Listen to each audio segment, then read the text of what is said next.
Representative imageWASHINGTON, having a tough time recognizing your neighbors behind their pandemic masks. Computers are finding it more difficult too.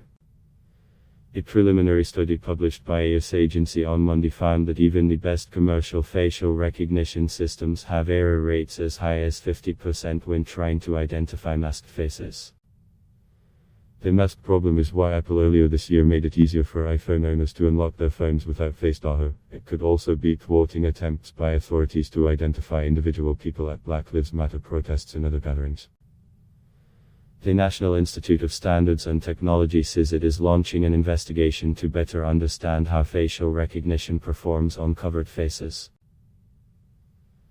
Its preliminary study examined only those algorithms created before the pandemic, but its next step is to look at how accuracy could improve as commercial providers adapt their technology to an era when so many people are wearing masks.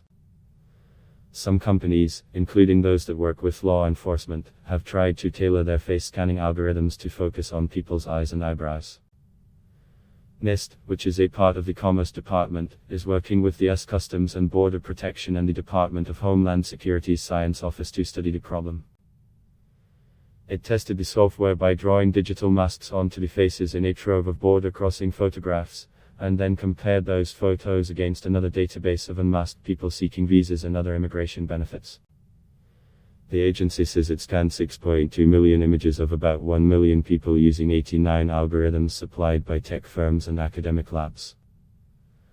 Under ideal conditions, NIST says the failure rate for the best facial recognition systems is only about 0.3%.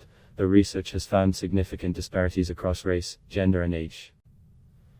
At masks, and the failure rate rises to 5% or worse. When confronted with masks, the agency says, many otherwise competent algorithms failed between 20% to 50% of the time. Even before the coronavirus pandemic, some governments had sought technology to recognize people when they tried to conceal their faces.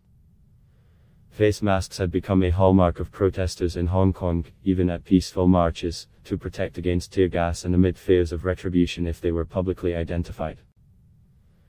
The government banned face coverings at all public gatherings last year and warned of a potential 6-month jail term for refusing a police officer's order to remove a mask.